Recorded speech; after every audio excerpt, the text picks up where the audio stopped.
దొంగతనం చేసిన వాడు ఇంట్లో దాచిపెడతాడా? పొద్దున్నే బయటికెళ్ళాడు కదా, ఆధారం దొరకకుండా మైండ్ చేసుంటాడు.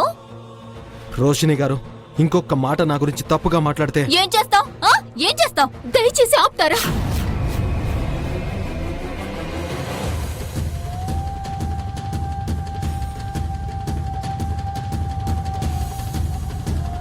చూడండి రోషిని గారు, దొంగతనం చేసింది ఈ ఇంటి మనిషి అయితే ఎట్టి పరిస్థితుల్లోనూ కొన్ని రోజుల వరకు వాటిని బయటికి తీసుకెళ్లే అవకాశమే లేదు.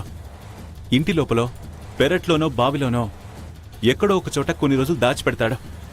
మాకొచ్చే చాలా కేసుల్లో అలా జరిగిన సందర్భాలు చాలానే ఉన్నాయి.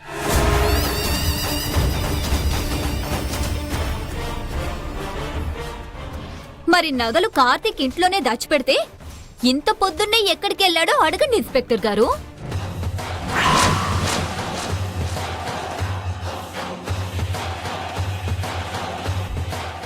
చెప్పు కార్తీక్, అడుగుతున్నారు కదా, ఎక్కడికి వెళ్ళావు? నేను కారు అమ్మడానికి వెళ్ళానని తెలిస్తే ఫీల్ అవుతారేమో. మావయ్య గారిని యాక్సిడెంట్ చేశాననుకుని కారు అమ్మడానికి వెళ్ళాననుకుంటారేమో. ఏంటండి మాట్లాడరు? మీరు మౌనంగా ఉంటే మీరు చేయని నేరానికి వదిన మిమ్మల్ని దోషిగా నిలబెడుతుంది.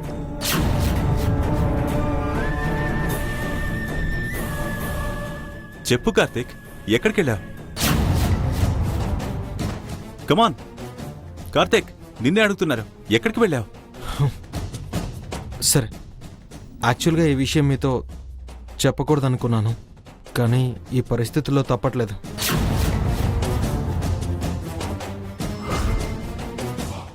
నా కారు అమ్మడానికి వెళ్ళాను.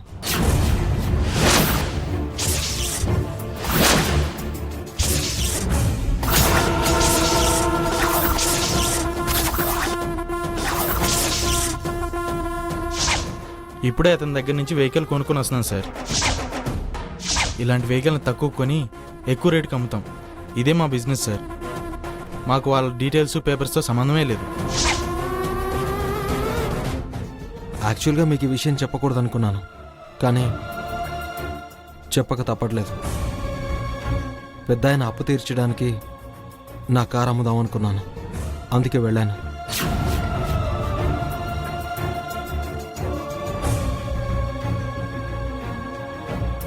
అంటే మార్నింగ్ శివాజీ పార్క్ రోడ్లో క్వాలిస్లో వెళ్ళింది నువ్వేనా?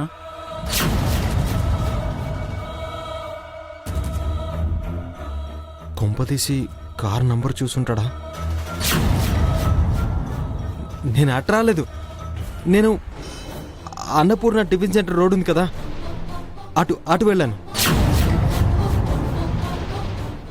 వెహికల్ అంతా చెక్ చేసుకుని డబ్బులు తర్వాత ఇస్తామని పంపించారు. శంకరన్నయ్య, ఇందాక నువ్వన్నావు కదా ఇంట్లో వ్యక్తి దొంగతనం చేసుంటే ఇక్కడే ఎక్కడో పెట్టుంటారని. ఒకసారి ఇల్లంతా వెతికించన్నయ్యా, వదిన అనుమానం కూడా తీరుతుంది కదా.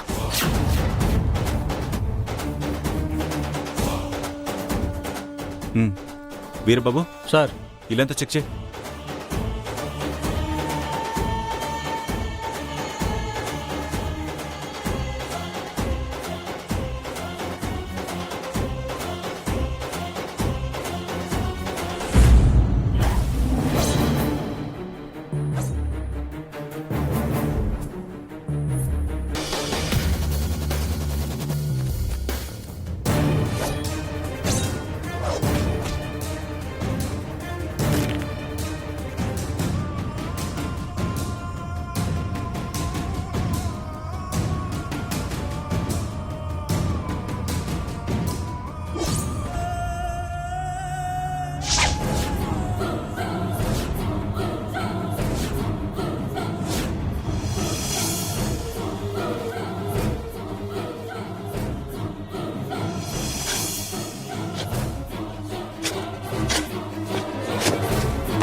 సార్ ఇల్లంతా వెతికాను సార్, ఎక్కడ ఏం దొరకలేదు.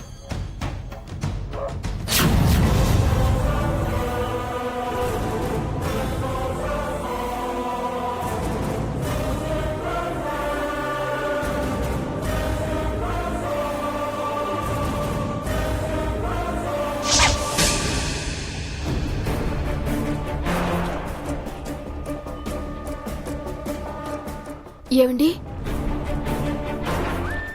ఏమండి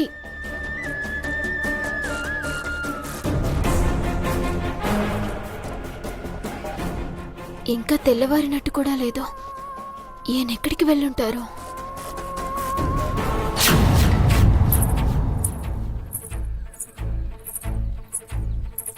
ఇప్పుడు వదిన పెరట్లోకి ఎందుకు వెళ్తుంది?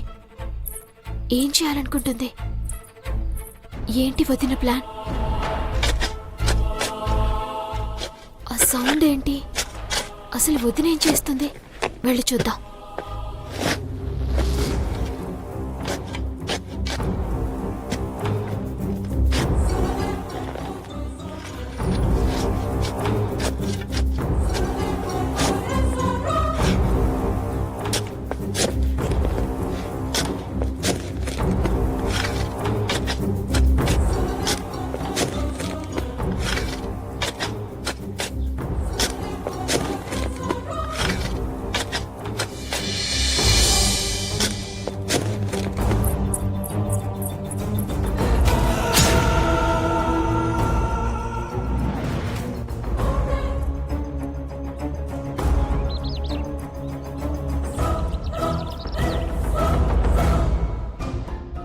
పెద్దదినా,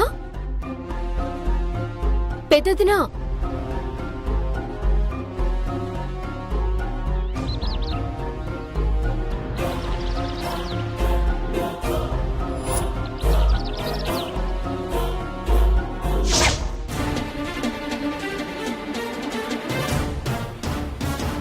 అన్నయ్య ఒకసారి పెరట్లో వెతుకుదా. అక్కడేమైనా ఉండొచ్చేమో. ఆ అనుమానం నీకెందుకు వచ్చింది మీనాక్షి? ఉదయం పెద్దదిన అటు వెళ్ళినట్టు అనిపించింది.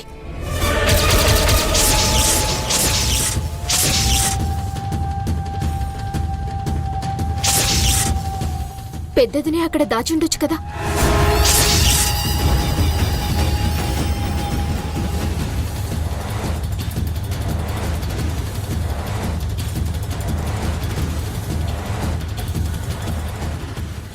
పిచ్చి పిచ్చిగా ఉందా మీనాక్షి? నా నగలు నేనెందుకు పెరట్లో దాచి పోయాయని గొడవ చేస్తాను? మా ఇద్దరిని తప్పుడు మనుషులుగా నిరూపించడానికి చేసుండొచ్చు కదా.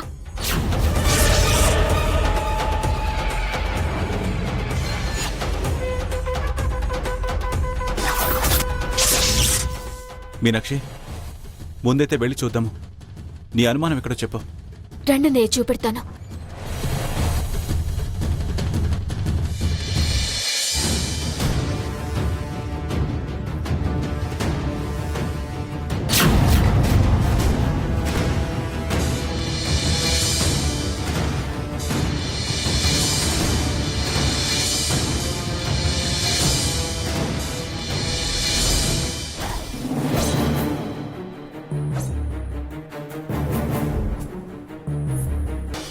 అన్నయ్య, నగలు ఇక్కడ ఎక్కడో ఉండాలి.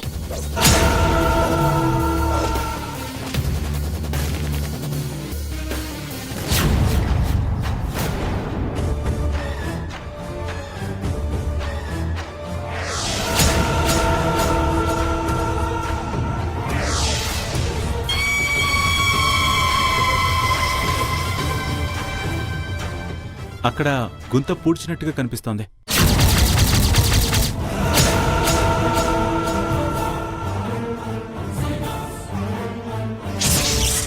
వీరబాబు, వెళితావు.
రోషిని గారు, ఆ నగలు మీవేనా?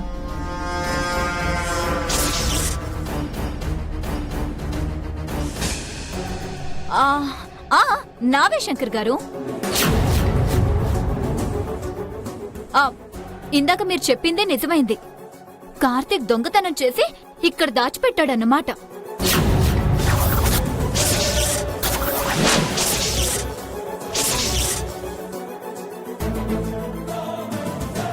పెద్దదిన ఏం మాట్లాడుతున్నావు? నిజం మాట్లాడుతున్నాను మీనాక్షి.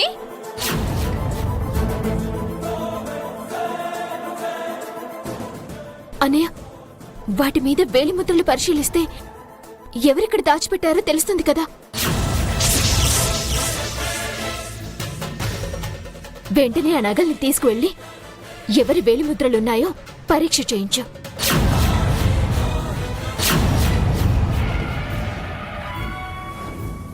కరెక్టే మీనాక్షి. ఎవరి దొంగో తేలాలంటే అదే కరెక్ట్.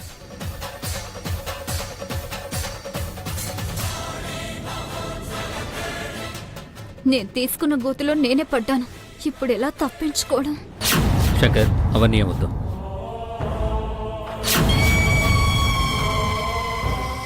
ఇలాంటివన్నీ చేస్తే మా పరువు మేమే తీసుకున్నట్టుంటుంది.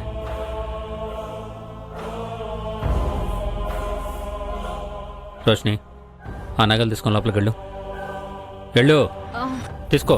ఉమ్.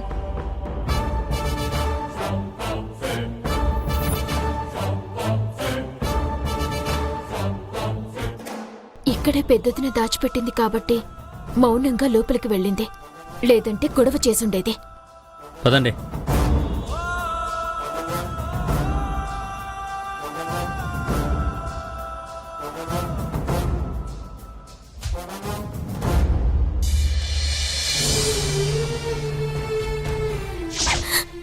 ఇంట్లో నగలు పోయాయండి. దానికి కారణం మీరేనని పెద్దదిన అంటుంది. తప్పు చేసింది నువ్వే. తప్పించుకోవాలని చూడకు.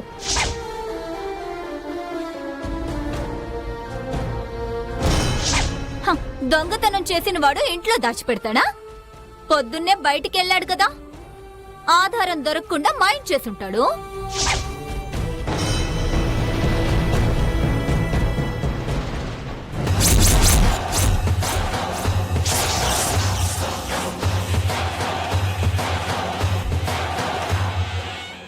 నువ్వెంత నరాలు తెగేలా ఆలోచించినా 2 లక్షలు తెచ్చి అప్పు తీర్చడం అసాధ్యం. కిరాణా కొట్టోడు ఆ గణేష్ గడు మీకు సపోర్ట్ చేయట్లేదు కాబట్టి ఆ ముసలోడితో మీనాక్షి మాటలు పడ్డం, 10 మందిలో అవమానాలు పాలు కావడం కన్ఫర్మ్. ఎక్కువ కలలు కంటూ సంతోషపడమాకు రోషిని. వామనుడు బుడ్డోడు వీడేం చేస్తాడులే అన్న అహంకారంతో వరమిచ్చిన రాక్షసరాజు బలిచక్రవర్తిని వామనుడు పాతాళంలోకి తొక్కేశాడు. తలుచుకుంటే సాధ్యం కానిది ఏదీ లేదు. ఎలాగైనా 2 లక్షలు తెచ్చి అప్పు తీర్చి మీనాక్షి ఇచ్చిన మాటను నిలబెడతాను. అబ్బబ్బబ్బబ్బబ్బా, నీకెలా చెప్పాలో తెలియట్లేదు కార్తీక్. పురాణాలు ఎన్ని చదివినా చాలా ఇన్స్పైరింగ్ గా ఉంటాయి. బట్ ఆచరణలో పెట్టడం చాలా కష్టం. ఎంత కష్టం అంటే నువ్వు కానీ మీనాక్షి కానీ 2 లక్షలు తీసుకొని రాలేనంత.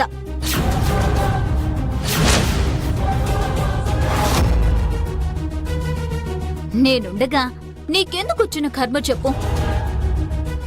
ఆ 2 లక్షలు నేను ఇస్తానంటున్నాను కదా, దానికి ప్రతిఫలంగా నువ్వు నాతో క్లోజ్ గా ఉంటే చాలు. 2 లక్షలు కాదు, ఎన్ని కోట్లిచ్చినా నా భార్య మీద నాకున్న ప్రేమకు విలువ కట్టలేవు.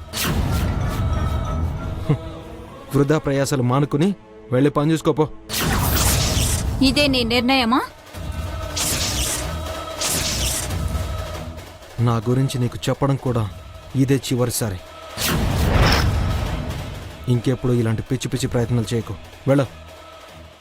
సరే చేయను, కానీ అబద్ధం చెప్పకుండా నీ మీనాక్షి మీద ఒట్టేసి నాకు క్లారిటీ ఇవ్వు.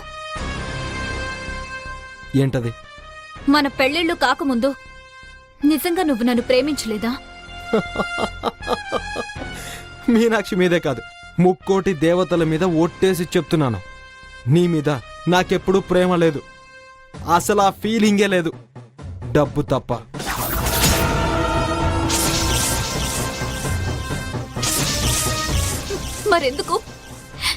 మరెందుకు నాతో ప్రేమ ఉన్నట్టు నాటకం ఆడా? నా జీవితాన్ని ఎందుకు నాశనం చేశావు? నిన్నే అడిగేది. నేనంటే ప్రేమ లేని వాడివి నా జీవితాన్ని ఎందుకు నాశనం చేశావు? ఎందుకంటే మీ నాన్న వల్ల మా కుటుంబం నాశనం అయింది కాబట్టి. మీ నాన్న వల్లే మా నాన్నను దూరం చేసుకుని నేను, మా చెల్లెలు, మా అమ్మ రోడ్డు మీద పడ్డాం కాబట్టి. భానుమూర్తి మీద పగ తీర్చుకోవడానికి నిన్ను ప్రేమిస్తున్నట్టుగా నాటకం ఆడాను.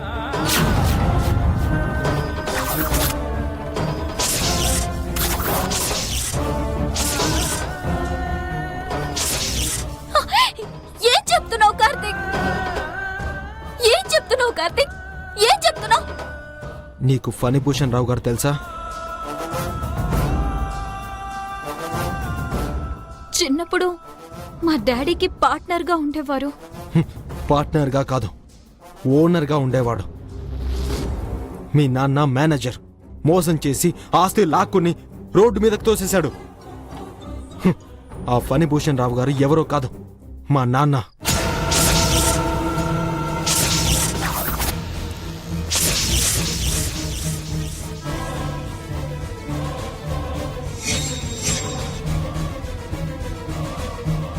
సో తప్పంతా మా డాడీదే అంటావు? క్లియర్గా చెప్తుంటే అర్థం కదా? పిచ్చి కార్తిక్, బతకడానికి కార్ డ్రైవింగ్ నేర్చుకున్నావు కానీ ఎదగడానికి కావాల్సినంత లోక జ్ఞానం నువ్వు తెలుసుకోలేకపోయావు. ఎప్పుడైనా మోసం చేసిన వాడికంటే మోసపోయిన వాడితే తప్పు. కోట్లు పెట్టుబడి పెట్టి బిజినెస్ చేసేటప్పుడు ఎడమ కన్నుకు తెలియకుండా కుడి కన్నుతో చూడాలి. కుడి చేతికి తెలియకుండా ఎడమ చేత్తో దెబ్బ కొట్టాలి. అదే బిజినెస్ లో ఎదగడం అంటే. పాపం ఆ లాజిక్ తెలుసుకోకుండా మా నాన్నని నమ్మడం మీ నాన్నదే తప్పు. పిచ్చి పిచ్చిగా ఉందా? గతాన్ని అడ్డు పెట్టుకొని నాకు దూరంగా ఉంటానంటే నీకు పిచ్చెక్కిస్తాను. మర్యాదగా నేను చెప్పినట్టు వింటావా వినవా? ఏ బెదిరిస్తున్నావా? ఎస్. వినను. ఏం చేసుకుంటావో చేసుకో. నా మీనాక్షి నాకు ముఖ్యం. నీ పగ కోసం నా జీవితంతో ఆడుకున్నావు కదా, ఇప్పట్నుంచి నీ మీద పగతో నీతో నేనెలా ఆడుకుంటానో చూడు. ప్రతి క్షణం నిన్ను మీనాక్షిని టార్చర్ చేసి నరకం చూపిస్తాను. Get ready. రెడీ.